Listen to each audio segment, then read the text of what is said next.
नमस्ते दोस्तों, स्वागत है आपका उपागम एकेडमी पे। दोस्तों, जैसा कि बोर्ड पे आप देख रहे हैं, आज हम आधुनिक इतिहास के पार्ट 3 की बात कर रहे हैं, जहां हम आज अंग्रेजों का, पिछले वीडियो में पुर्तगालियों और डचों का इतिहास जाने थे। अंग्रेजों का दोस्तों हम सिर्फ एक नज़र दे रहे हैं, इसलिए लिख दिए हैं ईस्ट इंडिया कंपनी एक नज़र, क्योंकि इसके बाद हम पढ़ेंगे, जब आधुनिक भारत पढ़ेंगे तो अंग्रेजों को डिटेल से जानेंगे, क्योंकि सिर्फ और सिर्फ अंग्रेजों का ही इतिहास भारतीय आधुनिक इतिहास पर अपना प्रभाव डालने में सफल रहा। पुर्तगाली और फ्रांसीसी थोड़े बहुत सफल रहे, डेनिश उनिश तो आए और गए। तो अगर हम अंग्रेजों की एक नज़र बात करें तो दोस्तों ब्रिटेन की राजधानी आपको पता है कहाँ है? लंदन।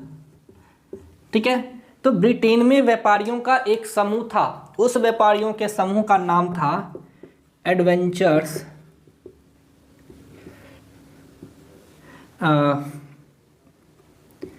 कंपनी।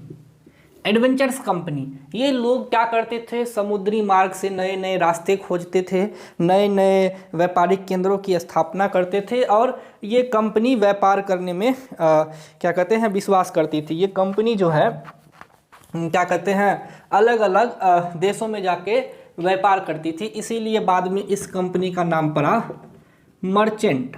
मर्चेंट का मतलब होता है व्यापारी।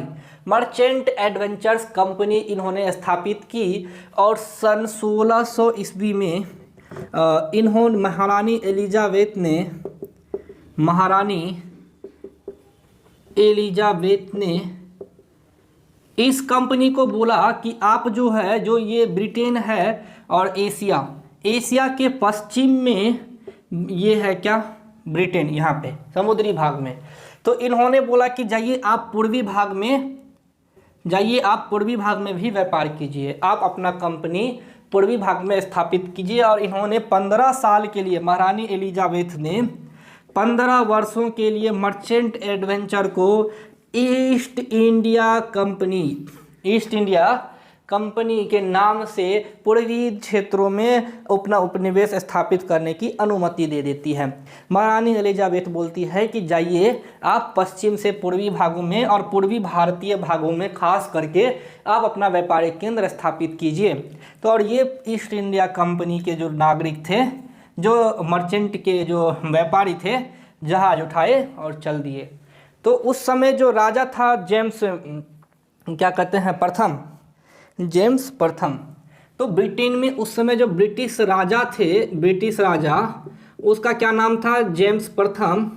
इन्होंने कैप्टन हॉकिंस को, इसको अब मिटा रहे हैं, इन्होंने कैप्टन हॉकिंस को एक जहाज दिया, जिसका नाम था, जहाज का क्या नाम था? हेक्टर। और बोला कि आप जाइए भारत। कहाँ जाइए? भारत। और वहाँ पे आप हमारा पैगाम लेके जाइए और हमारे राजदूत बन के जाइए, और भारत के जो भी राजा होंगे उससे आप मेरा पैगाम दीजिए, और हमसे व्यापारिक रिश्ते बढ़ाने में आप उनसे चर्चा करके आइए। तो सन 1608 ईस्वी में ये जो है हॉकिंस भाई कहाँ आ गए? जहांगीर के दरबार में। जहांगीर के दरबार उस समय कहाँ था? आगरा में। तो ये पहुँच गए भाई साहब आगरा।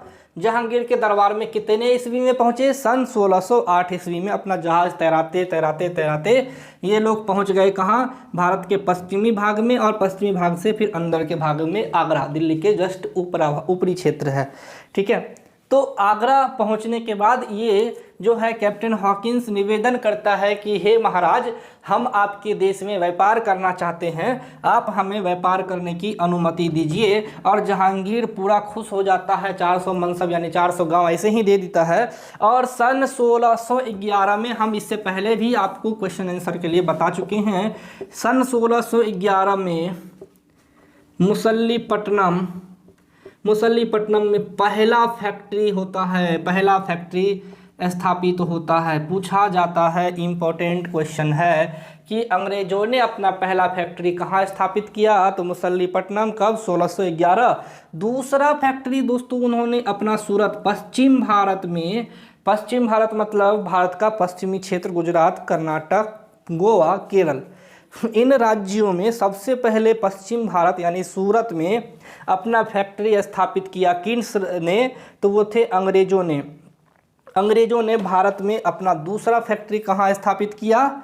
तो सूरत में किया। ठीक है, तो आप इस बात को ध्यान पे रखिएगा, ये सभी पूछे जाते हैं। और वो साल क्या था दोस्तों जब सूरत में, तो वो साल था दोस्तों जस्ट 2 साल बाद 1613।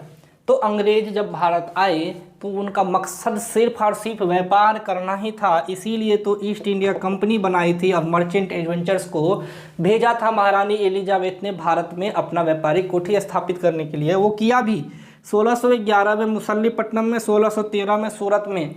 प्रथम 15 वर्षों के लिए, मात्र 15 साल के लिए बोला था कि तुम व्यापार करना, अगर अच्छे से करोगे तो हम बढ़ा देंगे, और अच्छे से किया भी। फिर से आपको ब्रिटिश राजा ने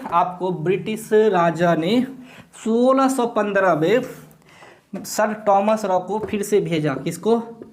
टॉमस रो को।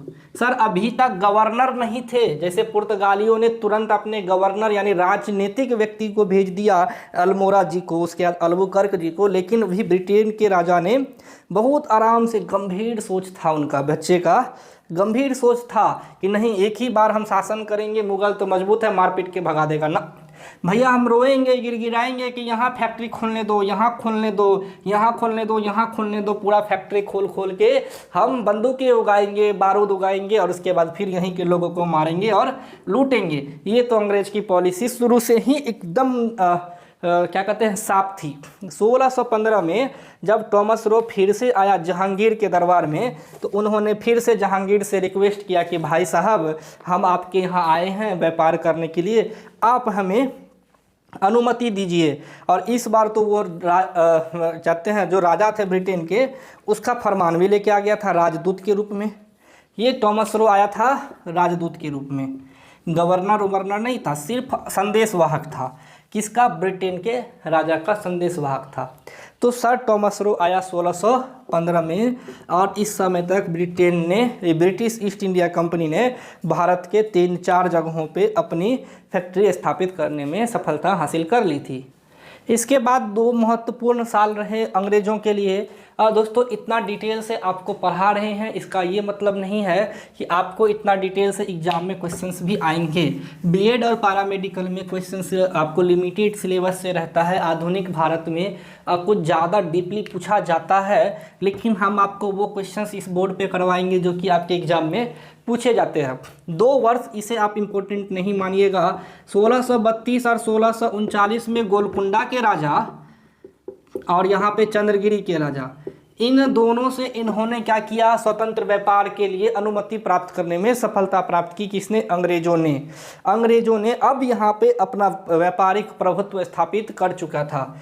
ये लोग जो है व्यापारिक प्रभुत्व स्थापित कर चुके थे। इस 1661 में पुर्तगाल के जो राजा थे, उन्होंने अपनी पुत्री का विवाह ब्रिटेन के राजा से कर दिया।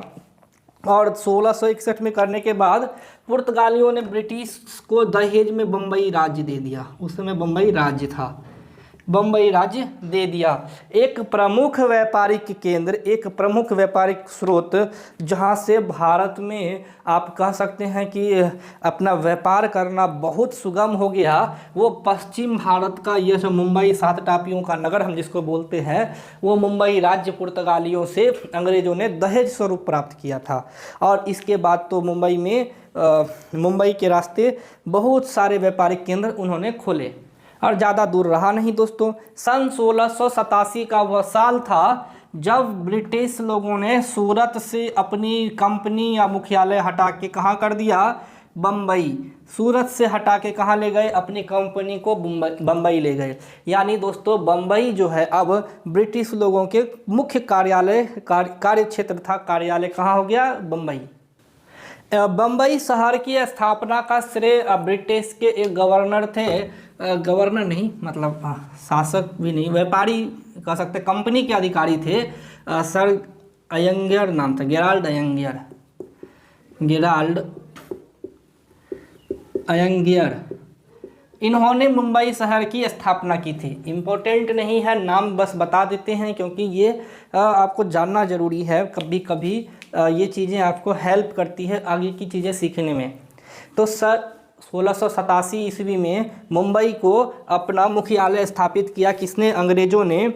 इसके बाद दोस्तों आपको क्या कहते हैं, 1700 ईस्वी में ब्रिटिश लोगों ने बम्बई को, हम बम्बई की बात करें तो 1687 में मुख्यालय लाया गया और 1700 में इसे भारत में पहला प्रेसिडेंशियल राज्य घोषित किया गया। प्रेसिडेंशियल राज्य घोषित किया गया। उस समय आपको बंगाल, मद्रास और बम्बई 3 प्रमुख राज्य थे, बंगाल, मद्रास और बम्बई, जिसमें बम्बई को 1700 ईस्वी में प्रेसिडेंशियल राज्य घोषित किया गया। मतलब ब्रिटेन लोगों का मुख्य कार्यस्थल अब बम्बई रह गया, या कह सकते हैं कि भारत में ब्रिटिश लोगों की राजधानी। सर 1700 से लेके 1911 तक बम्बई अंग्रेजों की राजधानी रही और 1912 से लेके भारत की राजधानी अभी तक दिल्ली है। तो 1911 तक 1700 से लेके भारत की राजधानी कहाँ रखी गई थी? बम्बई।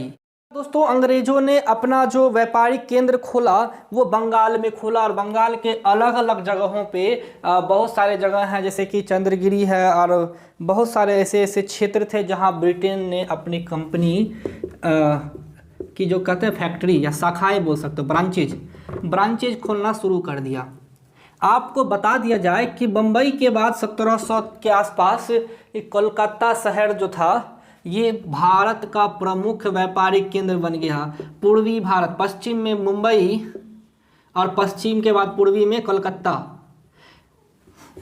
सर जानते हैं 1700 ईस्वी में कोलकाता भारत का प्रमुख व्यापारिक केंद्र ही नहीं था, बल्कि 1700 से लेके 1911 तक कोलकाता भारत की राजधानी रही और 1700 में ही भारत का पहला प्रेसिडेंशियल शहर, प्रेसिडेंशियल मतलब जहां से राजनीतिक कार्य किए जाते हैं। अभी कहां से होता है केंद्रीय स्थापित? वो होता है दिल्ली से। दिल्ली कब से कब तक? 1912 से लेके अभी तक। लेकिन 1912 से पहले कौन सा राजधानी था भारत का? कोलकाता। तो कोलकाता प्रमुख व्यापारिक केंद्र बन गया। हावड़ा ब्रिज, ये सभी जो आप देख रहे हैं, भारत में पहला मेट्रो, ये सभी कोलकाता शहर सबसे समृद्ध उस समय माना जाता था जब ब्रिटेन लोगों ने अपनी क्या कहते हैं कंपनी स्थापित की। और इसी स्थापित करने के लिए और प्रेसिडेंशियल शहर स्थापित किया तो भैया गवर्नर रहेंगे कहाँ पे? कोलकाता में, क्योंकि प्रेसिडेंशियल राज है। जैसे अभी प्रधानमंत्री कहाँ रहते हैं? दिल्ली में। इसीलिए उन्होंने फोर्ट विलियम, एक किला है फोर्ट विलियम जहाँ की वायसराय गवर्नर लोग रहते थे, इसकी स्थापना की गई। कहाँ पे? कोलकाता में।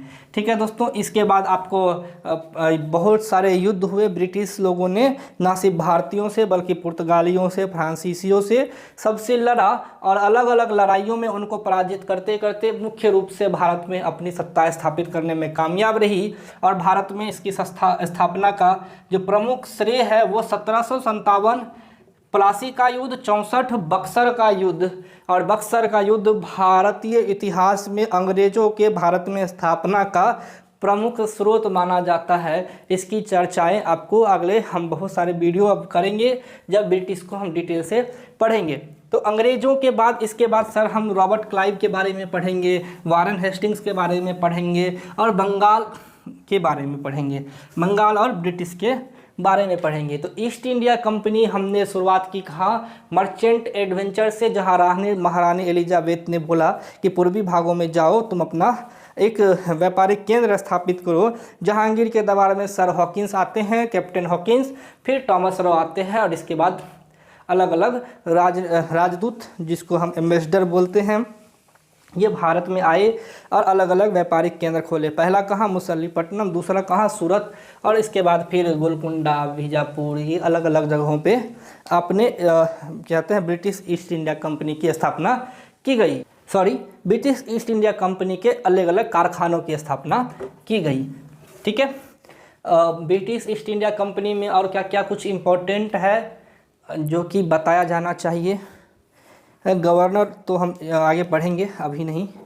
इसके बाद दोस्तों ब्रिटिश के बाद हम पढ़ेंगे आपको डेनिश ईस्ट इंडिया कंपनी। दोस्तों डेनिश ईस्ट इंडिया कंपनी में अभी तक में केवल एक ही क्वेश्चन पूछा गया है, वो है इसका स्थापना वर्ष जो कि 1616 था। इसके बाद इम्पोर्टेंट है दोस्तों जो हम पढ़ेंगे फ्रांसीसी ईस्ट इंडिया कंपनी, फ्रांसीसियों का इतिहास और ईस्ट इंडिया कंपनी के आगे क्या लगा देंगे, फ्रांसीसी। फ्रांसीसी ईस्ट इंडिया कंपनी की चर्चा चलिए दोस्तों अब हम इस वीडियो में करते हैं। फ्रांसीसी ईस्ट इंडिया कंपनी जो है भारत में आए कब थे फ्रांसीसी, 1664 में। पहला फैक्ट्री कब स्थापित हुआ, 1668 सूरत में।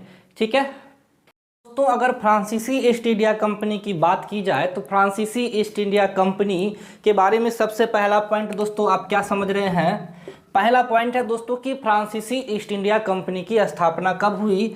तो फ्रांसीसी ईस्ट इंडिया कंपनी की स्थापना हम शॉर्टकट लिखें, फ्रांसीसी ईस्ट इंडिया कंपनी की स्थापना हुई 1664 में और भारत में आके उन्होंने 1668 में पहला फैक्ट्री स्थापित किया। पहला फैक्ट्री कहाँ लगाया था दोस्तों, सूरत में। एक कॉमन फैक्ट है जो इसके बाद बताएंगे, जो ब्रिटिश और फ्रांसीसियों में एक कॉमन एग्जाम में जो चीज़ें पूछी जाती है, पहला फैक्ट्री और दूसरा फैक्ट्री, स्थापना वर्ष और जगह, इसमें कुछ कॉमन फैक्ट हैं। वो फैक्ट आपको बताएंगे दोस्तों, क्योंकि वो फैक्ट से रिलेटेड कैमरा थोड़ा सही रहो भाई, फैक्ट से रिलेटेड कुछ क्वेश्चंस हैं। लेकिन इससे पहले हम आपको एक क्वेश्चंस बताना चाहते हैं दोस्तों। ये एसएससी में पूछा गया क्वेश्चंस है, सीजीएल लेवल पे। एसएससी सीजीएल में पूछा गया था कि जब फ्रांसीसी ईस्ट इंडिया कंपनी की स्थापना हुई थी उस समय फ्रांस का सम्राट कौन था, एम्पायर ऑफ द फ्रांस, और वह था दोस्तों लुई 16वां। कौन था, लुई 14वां, 16वां बोले हैं दोस्तों, माफ करना, लुई 14वां। ठीक है, फ्रांसीसी ईस्ट इंडिया कंपनी की जब स्थापना की गई थी, एसएससी में पूछा गया क्वेश्चन है कि उस समय फ्रांस का सम्राट था लुई 16वां। अब हम आते हैं उस फैक्ट की ओर जो आपको हम बोले कि ब्रिटिश ईस्ट इंडिया कंपनी और फ्रांसीसी ईस्ट इंडिया कंपनी के फैक्ट्री स्थापना में कुछ कॉमन चीज़ें। तो हमने बोला है दोस्तों कि ब्रिटिश ईस्ट इंडिया कंपनी, हम यहाँ पर ब्रिटिश ईस्ट इंडिया कंपनी, हम इसी को हम शॉर्ट में लिख रहे हैं, ठीक है। और फ्रांसीसी ईस्ट इंडिया कंपनी, फ्रांसीसी ईस्ट इंडिया कंपनी, सर इसने अपना पहला स्थापित किया अपना फैक्ट्री पहला कहाँ, सूरत में। इसने किया दोस्तों मुसल्लीपट्टनम में, मुसल्लीपट्टनम में। अगर दूसरा बात किया जाए सेकंड, तो सर इसने किया सूरत में, यही तो फैक्ट है, और इसने किया मुसल्लीपट्टनम में। ईस्वी अलग है, लेकिन पहला और दूसरा फैक्ट्री की अगर बात की जाए तो भारत में ईस्ट इंडिया कंपनी, अगर ब्रिटिश ईस्ट इंडिया कंपनी की बात की जाए, 1611 में पहला factory British east India company के द्वारा मुसल्लीपट्टनम में बैठाया गया था, और दूसरा सूरत में, जबकि फ्रांसीसियों ने पहला सूरत में और दूसरा मुसल्लीपट्टनम में, सूरत में 1668 में बैठाया था दोस्तों। कब बैठाया था, इन्होंने बैठाया था पेन चेंज करें, मुसल्लीपट्टनम ये बैठाया था दोस्तों 1611 में, और जस्ट 2 साल बाद 1613 में। इसका 1668 में बैठाया था, 64 में स्थापना के 4 साल बाद, और इसने स्थापना कब किया था, 1600 में। मुसल्लीपट्टनम में इसका फ्रांसीसी ईस्ट इंडिया कंपनी का डेट याद हमको नहीं है दोस्तों, अगले वीडियो में या कमेंट करके हम ये डेट बता देंगे, याद नहीं आ रहा है अभी। तो हम बोलना क्या चाह रहे हैं कि जब एग्जामिनर आपसे अगर इन सभी पॉइंट को उठाएगा तो इसमें वो कभी कभी कुछ कॉमन चीज़ें पूछ देता है, और इसलिए हम फर्स्ट और सेकंड चीज़ें आपको पढ़ा रहे हैं, क्योंकि ये जस्ट अपोजिट है एक दूसरे के। अब फ्रांसीसी ईस्ट इंडिया कंपनी में अब बात करेंगे तो भाई फ्रांसीसी गवर्नर भी होगा, राजा भेजेंगे गवर्नर को कि भाई जाओ हमारे राजदूत बन के, और वहाँ पर तुम अपना शासन, फ्रांसीसी ईस्ट इंडिया कंपनी की शासन व्यवस्था और उसके बागडोर को संभालो। तो दोस्तों फ्रांसीसी राजा लुई 14वां ने सबसे पहले अपने जो कंपनी के प्रमुख निर्देशक के रूप में भेजा फ्रैंक कैरो को, जिन्होंने सूरत में आके सबसे पहले फ्रांसीसी कंपनी की स्थापना की। इसके बाद उन्होंने दोस्तों एक आते हैं फ्रैंकविस मार्टिन, ये सभी इम्पोर्टेंट नहीं है, इम्पोर्टेंट में स्टार लगा देते हैं, नीचे वाला इम्पोर्टेंट नहीं है।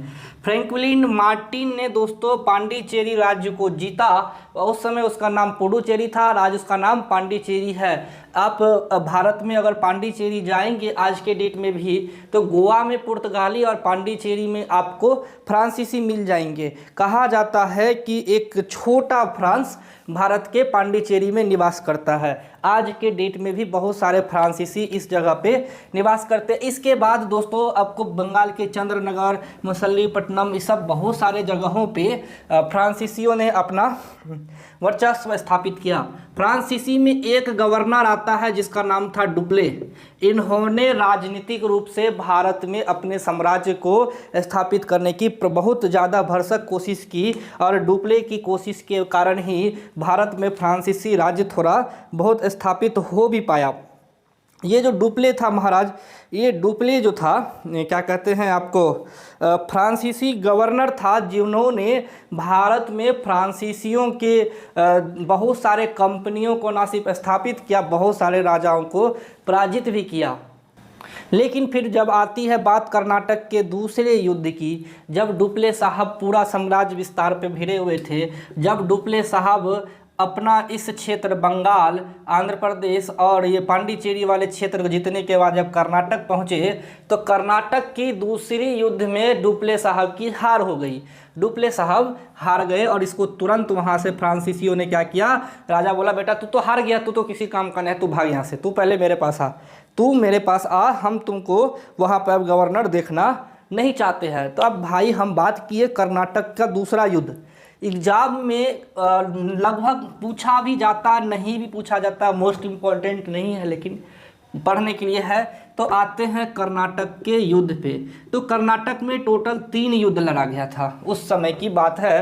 कर्नाटक में टोटल 3 युद्ध लड़ा गया और कर्नाटक के तीनों युद्धों का चर्चा अब हम दोस्तों आपसे करने वाले।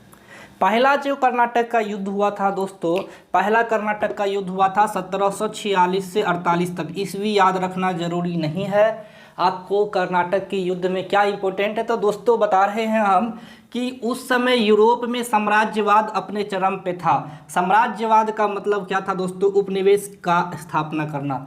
ये आप मान के चलिए कि हम आपको दिखा रहे हैं, ये रूस था, ये मंगोलिया, ये चीन और नीचे अपना भारत, ठीक है। और यहाँ पे आपको भारत में उस समय दो प्रमुख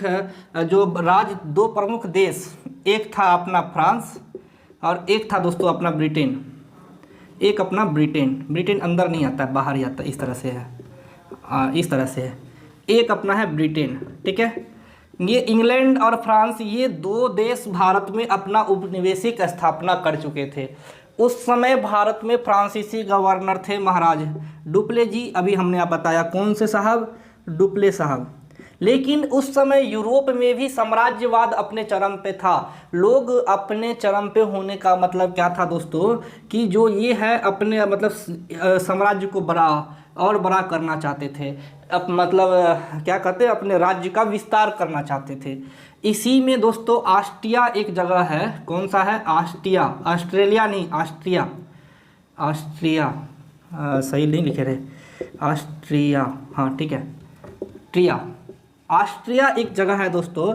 इस जगह पे उत्तराधिकार का युद्ध शुरू हो गया। उत्तराधिकार कहने का मतलब कि जब यहाँ के राजा मर गए, तो जैसे हमने बोला था कि शाहजहाँ की मृत्यु के बाद उसके चारों भाई आपस में लड़ने लगे और जब औरंगजेब विजेता हुआ तो वो गद्दी पे बैठा।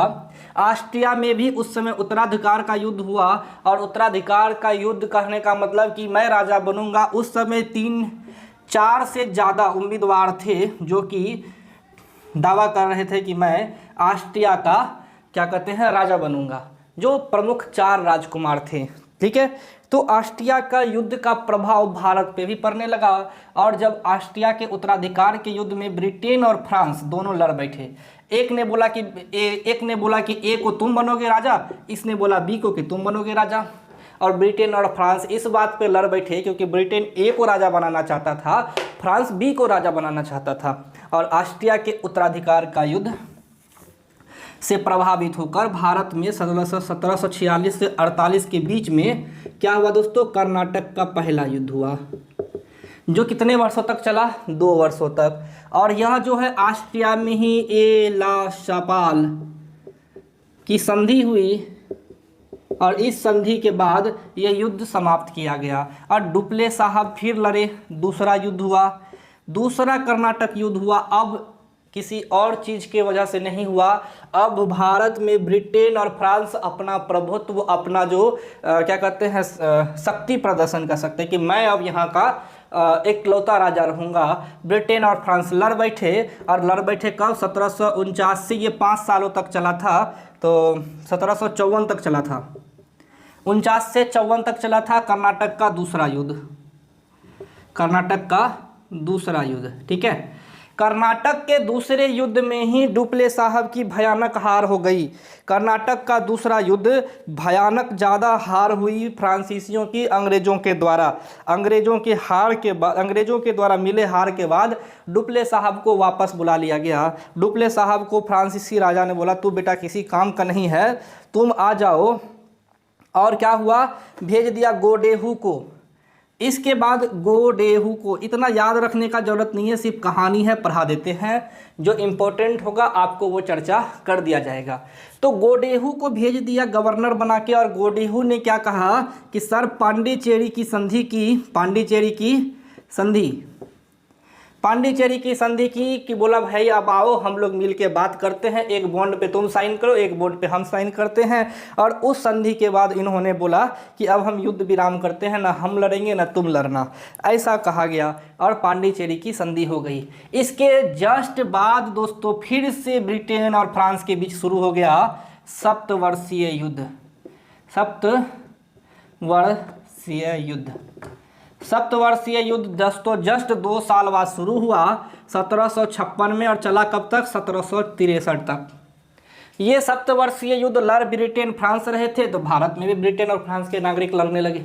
ब्रिटेन और फ्रांस हर वक्त जब ये दोनों एक्चुअल देश अपने में लड़ते थे, तो जहाँ जहाँ उसके उपनिवेश थे, उपनिवेश में भी उसके सैनिक लड़ बैठते थे। और फिर लड़ाई हुआ कर्नाटक में, दोनों लड़ बैठे। दोस्तों कर्नाटक की जो तीसरी लड़ाई थी, जब पेरिस में बैठे ब्रिटेन के राजा और फ्रांस के राजा दोनों लड़के बैठे, और पेरिस की संधि हुई, और पेरिस की संधि के बाद बोले ये लोग कि आओ हाथ मिलाते हैं, लड़के कोई फायदा नहीं। 7 साल तक चले युद्ध को पेरिस की संधि के द्वारा समाप्त किया गया, और कर्नाटक का जो तीसरा युद्ध था इसी पेरिस की संधि के साथ समाप्त हो गया। ये तो ऐसे ही लड़ बैठे थे, जिसका कोई मतलब नहीं था लड़ने का, क्योंकि वो दोनों देश एक्चुअल में लड़ रहे थे, तो उसके सैनिक यहाँ भी लड़ रहे थे। तो एग्जाम में क्या पूछा जाता है दोस्तों, चलिए हम पहले उसकी चर्चा करते हैं, तब बताएंगे। तो एग्जाम में कर्नाटक के तीनों युद्ध, कर्नाटक के युद्ध, इसमें पहला, दूसरा, तीसरा, अगर कुछ इम्पोर्टेंट है तो वो इम्पोर्टेंट है संधि, कि किस संधि के तहत युद्ध रुक गया, कौन सा संधि था जिसके द्वारा जो वार हुआ फ्रांसीसियों और ब्रिटिश के बीच में, वो वार को क्या कहा गया? कंडम किया गया, रोका गया। तो वो संधि पहला थी दोस्तों एला-सा-पाल, दूसरा युद्ध पांडिचेरी की संधि से समाप्त हुआ, और तीसरा युद्ध हुआ था दोस्तों पेरिस में ही संधि की गई थी। भारत तो वैसे ही लड़ रहा था, पेरिस की संधि। लेकिन इसी सप्तवर्षीय युद्ध में ये संधि पूछा जाता है, लेकिन इसके बीच में जो सप्तवर्षीय युद्ध 1756 से 63 तक चला था, इसी में एक साल आता है 1760 का, जिसमें अंग्रेज के थे सर आयर कूट, और इन्होंने फ्रांसीसियों को कूट कूट के धोया, फ्रांसीसियों को धो डाला, सर कूट कूट के धोया, ऐसा हराया कि इसके पुश्तों तक याद रहेगा कि भाई ब्रिटेन ने हमको भारत में घूस घूस के मारा और खूब भयानक रूप से भगाया, एक एक सैनिक को भगाया, मार मार के भगाया। फ्रांसीसी एकदम त्राहिमाम करने लगे, बोलने लगे यार कहाँ आके फंस गए हैं, ऐसा कंडीशन कर दिया गया था ब्रिटिश के द्वारा फ्रांसीसियों को। तो सर 1760 युद्ध कहाँ हुआ था? वांडीवास में। ये पूछा जाता है, इसीलिए आप इसे स्टार मार्क रखेंगे, इसे क्वेश्चन बनाएंगे कि सर 1760 में 60 ईस्वी में एक युद्ध हुआ था, युद्ध का नाम क्या था? वांडीवास। ब्रिटिश सेनानायक कौन थे? Sir Eyre Coote. और हार किसकी हुई थी? फ्रांसीसियों की भयानक बुरी तरह से हराया। और इसके बाद बंगाल में एक जगह है दोस्तों चंद्रनगर, जहाँ पे फ्रांसीसी और ब्रिटिश दोनों के क्या कहते हैं कोठियाँ थी, कोठी मतलब फैक्ट्री, दोनों के फैक्ट्री थे। जब इन दोनों के बीच युद्ध समाप्त हुआ पेरिस की संधि के बाद, तो इन लोगों को दोस्तों पेरिस की संधि के बाद ये चंद्रनगर को छोड़ के बाकी सारा, जैसे कि पांडिचेरी और जो भी चीज़ें इनसे छीनी गई थी, सभी की सभी चीज़ें लौटा दी गई और आज़ादी तक रहा। आज़ादी तक फ्रांसीसी लोग बस उसी सीमित जगह पे शासन किए, उस सीमित जगह पे अपना उपनिवेश बना के रखा, जैसे कि पांडिचेरी और कहीं कहीं आज भी फ्रांसीसी लोग पांडिचेरी में मिलते हैं। मिनी फ्रांस बोला जाता है पांडिचेरी को। तो फ्रांसीसियों में दोस्तों सबसे इम्पोर्टेंट आपको कर्नाटक की तीनों संधि और 1760 का यह युद्ध आपको याद रखना चाहिए। और पेरिस की संधि कब हुई थी? 1763 में। ये इम्पोर्टेंट पॉइंट है जो कि सभी क्वेश्चन ही है दोस्तों, याद रखिएगा, ये सभी क्वेश्चन ही हैं। इसके बाद दोस्तों डेनिश और स्वीडिश आता है, लगभग क्वेश्चन नहीं पूछे जाते हैं तो हम उसे स्किप कर रहे हैं। आपको डेनिश ईस्ट इंडिया कंपनी और स्वीडिश ईस्ट इंडिया कंपनी के बारे में अगर बात किया जाता है तो दोस्तों डेनिश ईस्ट इंडिया कंपनी की स्थापना आपको क्या कहते हैं 1616 में और स्वीडिश 1731 में की गई थी। स्वीडिश की 1731 में की गई थी दोस्तों, जो कि हम आपको पार्ट 1 में ही बता चुके हैं, ये वीडियो में आपको बताया जा चुका है दोस्तों। तो इसके बाद दोस्तों आज हम ये वीडियो यहीं समाप्त करते हैं। अब इससे रिलेटेड कुछ क्वेश्चंस अगर हमें दिखेगा, सारा तो क्वेश्चंस हम बोर्ड पे ही कर दिए हैं, तो हम दोस्तों उसको क्वेश्चंस को पहले सॉल्व करेंगे अगले वीडियो में और फिर हम आप शुरू करेंगे अंग्रेज़ों का भारत पे शासन। अंग्रेज़ों का भारत पे शासन क्रम, कैसे भारतीय अंग्रेज़ों से लड़े, कैसे आपको इसी क्रम में पढ़ाया जाएगा दोस्तों। 1757 का प्लासी का युद्ध, 1764 का बक्सर का युद्ध, और फिर भारत में अंग्रेज कैसे शक्तिशाली हुए, कैसे वो अपना राज्य स्थापित करने में सफल हुए दोस्तों, ये हम आपको अगले वीडियो में बताएंगे। धन्यवाद।